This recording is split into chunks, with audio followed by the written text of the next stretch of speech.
박 의원님 안녕하십니까? 네, 안녕하세요. 예. 요새 걱정이 좀 있으시겠어요? 걱정이라기보다는 이 선거가 좀 공정하게 치러졌으면 하는 그런 바람을 가지고 있습니다. 네. 예. 그렇죠. 공정하게 선거는 또 공정하게 치러져야지 적폐도 없어요 그러는 거 아니에요? 그죠? 예? 예. 네. 근데 지금 말이에요. 이 네. 경선 자료 유출이라는 얘기가 나오는데 네. 이게 지금 예고된 참사라는 얘기가 나오는데 동의하십니까? 저는 어제 문재인 후보도 그런 얘기를 했더라고요. 뭐 유출은 어쩔 수 없었다. 네, 맞아요. 그러면 유출이 불가피하다고 네. 했었나요? 그러면 그걸 알았다면 사전에 이것을 예방했어야 되는 거 아닌가요? 그리고 이것을 선거를 공정 관리할 책임이 당대표한테 있지 않습니까? 예. 그러면 그 당대표는 무엇을 했느냐? 예. 굉장히 여러 가지로 참 의심이 됩니다. 그러니까 유출이 불가피하다. 그러니까 예를 들면 이번에 유출된 사건은요. 부재자 투표를 우리가 하지 않습니까? 예. 그럼 그 부재자 투표의 결과가 선거 전에 밝혀진 거하고 거의 유사한 사례거든요. 그러니까 부재자 투표 우리 예를 들면은 네. 군대 가서 우리 장병들이 투표한 거, 그렇습니다. 그걸 이렇게 봉해가지고 가야 되는데 그게 먼저 뚜껑이 어디 갔다 이거 아닙니까? 그렇습니다. 네. 근데 그것이 유출이 불가피했다. 그럼 그거 불가피한 거를 알면서 이렇게 선거를 진행했다는 것 자체, 저는 굉장히 여러 가지로 의심할 정황이 많다 이렇게 보고 있습니다. 네. 예. 그러면서 이제 또 문재인 전 대표 측에서는 축제 분위기 해치지 말자. 네. 예. 이거 문제 제기하면 축제 분위기 해치는 모양이던데. 저는 법을 전공하셨잖아요. 예. 법을 전공하신 분이 지금 이 선거라는 엄중한 상황에서 소위 법이 어겨진 거 아닙니까? 예. 그러니까 불법이죠. 그러니까 왜냐하면 공개하지 말아야 될 것이 공개가 됐으니까. 그런데 이것을 축제와 비유한다는 것 자체가 저는 이런 어떤 비유를 잘못한다는 것은 사실 사안에 대한 분별력의 문제입니다. 예. 그래서 저는 적절하지 못한 비유다. 이것 역시. 그러니까 예를 들면 전두환 장군이라고 이야기해서 그 사진이 문제가 됐을 때 이것은 내가 고른 것이 아니다. TV 토론팀에서 해줬다라는 이야기를 한 것 자체도 저는 어떤 이 이야기를 해야 되는지 말아야 되는지에 대한 분별력의 문제다라고 생각합니다. 근데 그거 무슨 토론팀인데 사진까지 골라줘요? 아니, 근데 그 사진이라는 게요, 내 인생에 가장 의미 있는 장면이라는 거 아닙니까? 근데 내 인생에 가장 의미 있는 장면을 TV 토론팀이 골라줬고, 또 그것도 아침 시간대에 60대 이상의 노인들이 많이 보기 때문에 그것을 계산해서 골라줬다라는 거 아니에요? 예. 그러면 그런 이야기를 다 그렇게 이야기를 하셨는데 이 이야기가 과연 지도자로서 할 이야기인지 안 할 이야기인지에 대한 어떤 그런 분별력의 문제. 저는 이거 굉장히 좀 심각한 일이라고 생각하는데요. 이게 사실은 여러 번 되풀이 됐었던 일이죠. 네. 박 의원님 그러다가 문자 폭탄 받으시는 거 아니에요? 이미 받고 있습니다. 그리고 이미 받고 계세요? 문재인 대표 측 지지자들한테 이미 받고 있고 예. 지금 당 상황은 문재인 대표에 대해서 티끌만큼이라도 비판을 하게 되면 적이 되거든요. 그래서 모든 입에 재갈을 물어야 되는 그런 상황이라고 해도 과언이 아니기 때문에 참 의원들이 그런 부분에 있어서 굉장히 두려워하고 있습니다. 예. 네. 그래도 박영선 의원께서는 호가 금산분리, 영선법, 예? 이 정도로 참 의정 활동도 아주 당차게 잘하셨던 분이잖아요. 그리고 지금도 잘하시고 계시고 그러니까 그렇게 큰 영향은 안 받으시겠죠, 그죠? 아마 당해보지 않은 사람은 모를 텐데요. 예. 아마 한번 1000개의 문자폭탄, 글쎄요. 그것도 입에 담을 수 없는 욕을 써서 보내는 그 문자폭탄을 받은 사람의 심정은 받아본 사람만 저는 알 수 있을 거다라고 생각하고 있습니다. 저는 좀 안긴 압니다. 그러세요? 근데요. 네. 문제는 이게요, 네. 기자들한테도 간다는 겁니다. 글쎄요. 네. 그래서 기사를 못 쓰겠다고 기자들이 굉장히 두려워하더라고요. 네. 자, 근데 말이에요. 네. 그 양승조 부위원장 있지 않습니까? 네. 전혀 신뢰할 수 없는 근거 없는 자료다. 지금 이렇게 얘기를 했는데 예. 이게 근거가 있는지 없는지 확인이 되고 나와서 한 얘기 하고 나온 얘기라고 보십니까? 그건 모르겠습니다. 하여튼 당의 공식적인 입장이 근거 없는 자료라고 했거든요. 신뢰할 수 없는.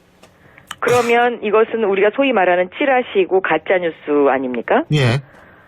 그렇다면 당에서 당연히 조사하고 수사해야죠. 왜냐하면 당의 가짜뉴스 대책반까지 있고 또 문재인 캠프에도 그런 가짜뉴스 대책반이 있는데 예. 그럴 정도면 이건 당연히 수사하고 조사해야 되는 거라고 생각하고요.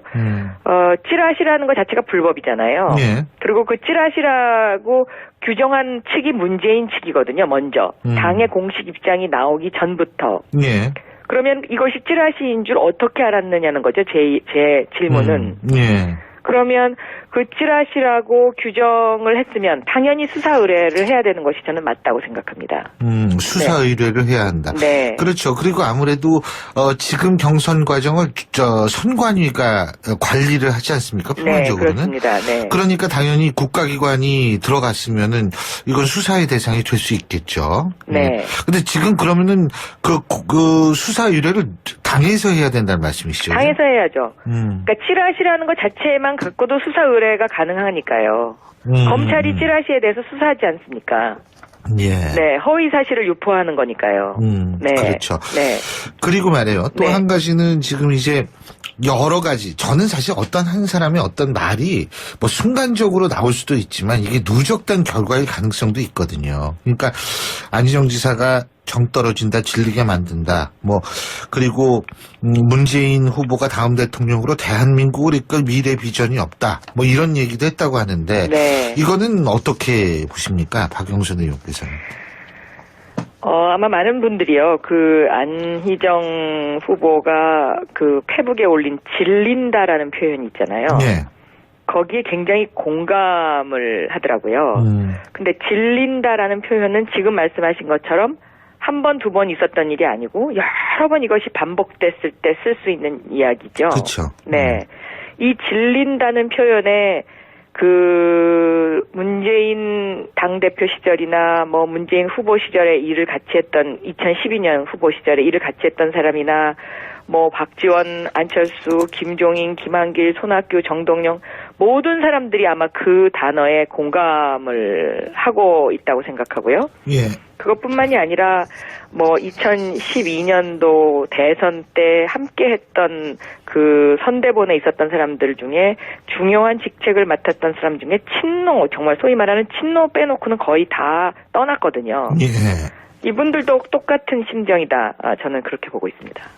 예. 근데 뭐 문재인 후보 측은 밤에 쓴 글은 연애 편지처럼 아침에 보면 후회하는 내용이다. 이거야말로 제가 보기에는 해서는 안 되는 굉장히 뭐라 그럴까요? 그 인격 모독적인 저는 글이라고 생각합니다. 네. 근데 연애 편지 쓰면 아침에 후회 안 할 때도 많을 텐데. 아니 그래서 제가 지금 말씀드린 게 인격 모독적인 그렇죠. 말이다. 이 말 자체가 그러니까 상대방에 대해서는 정말 그 한도 끝도 없이 상처를 주는 말 또 심한 말을 마구 하면서 본인들이 하는 말에 대해서는 그것이 다 옳고 선이고 이런 어떤 구조 이것 때문에 지금 이 뭐 패권주의니 뭐 계속해서 그런 이야기가 나오고 있거든요. 그러니까 자신들의 열렬한 지지자들을 위해서만 존재하는 어떤 그런 그 어떤 원칙들 이런 것들이 굉장히 이제 문제죠. 그리고 예를 들어서 뭐 어제도 보면은 영입 인사가 뭐 세금을 포탈했다 뭐 이런 기사가 난 것이 있습니다. 예. 근데 거기에 달린 그 친문들의 그 댓글을 보면은요 전부 옹호하고 있거든요.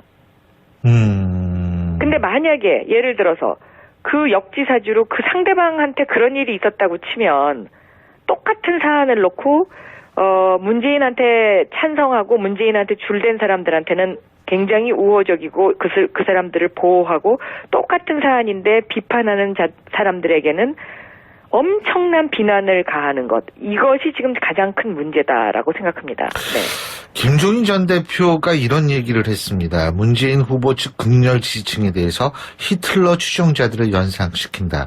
그 사람들은 버릇이 그렇게 돼 있어서 영원히 그럴 것 같은데 정권을 잡으면 더 심해질까 봐 걱정이다. 그 사람들 행태를 보면 과거 독일 히틀러 추종자들이 떠오를 때도 있는데 그 정도가 너무 심한 수준이라는 말이다. 이런 얘기를 하고 패권 정치를 하고 있다. 이런 얘기를 했는데 이런 부분에 대해서 해결 방안이라든지 개선 방향은 없다고 보십니까?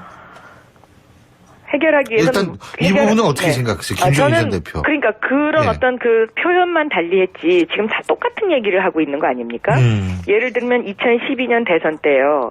박근혜 대통령이 뭐 시발단인가 하는 그런 댓글 부대를 운영했고요. 예. 국정원에서도 또 댓글 부대를 운영해서 이것이 한창 문제가 됐잖아요. 예. 근데 그 국정원이나 시발단에서 썼던 그 댓글의 표현들이 정말 그 사람의 마음을 후비고 그다음에 그 써서는 안 되는 아주 정말 그 학질적인 표현들을 사용하지 않았습니까? 예. 그 표현과 지금의 그 문재인의 소위 말하는 문바들이 보낸다는 1000개, 1000여 개의 문자 거의 동일선상에 있거든요. 그러니까 지금 박근혜, 예. 문재인, 뭐 예를 들면 그 김종인 대표가 표현했다는 히틀러 이런 거 이게 다 동일선상에 있는 어떤 그런 표현들이죠, 지금. 예. 네.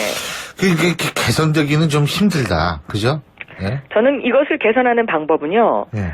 문재인 대표가 여기에 대해서 적극적으로 대응을 하면 전 개선된다고 생각합니다. 그러니까 네. 자기 지지자들, 추종자들한테 적극적으로 나서서 그러지 말아라. 그럼요. 예? 네. 이렇게.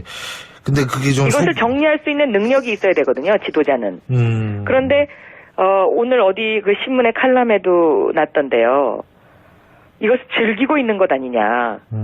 겉으로는 뭐 하지 마라. 뭐 그냥 이렇게 그 얘기 한 번씩 이야기를 던지면서 이걸 즐기고 있는 것처럼 보인다라는 그런 신문 칼럼이 있더라고요. 예. 아마 많은 분들이 거기에 동의하는 것 아닌가요? 네. 예. 어쨌든 참, 저는 어떤 정치인을 좋아할 수는 있다고 보는데 너무 그 도가 지나치면 사실 그건 조금, 그 우리나라에서 유난히 많이 나타나는 현상이고 외국엔 사실 그런 현상 많이 없지 않습니까? 네. 그래서 뭐 트럼프, 오바마 뭐 이런 이 현상을 비교하는데 그건 많이 비교 자체가 좀 불가능하다고 이미 좀 얘기를 했었고 저도 그걸 보면서 좀 답답할 때가 있습니다. 그러니까 이런 현상에 대해서는 예. 남에 대한 배려가 없는 그런 것에 대해서 저는 문제가 있다고 생각하는 게요. 예. 그 전두환 사진과 관련해서 TV 토론팀이 한 거다라는 이야기를 공개적으로 하지 않았습니까? 예. 그러면 실질적으로 그 사진을 골라준 사람은 지금 심정이 어떻겠습니까? 그러니까 거기까지 생각을 해야죠, 지도자는요. 예. 알겠습니다. 오늘 말씀 여기까지 듣겠습니다. 네. 고맙습니다.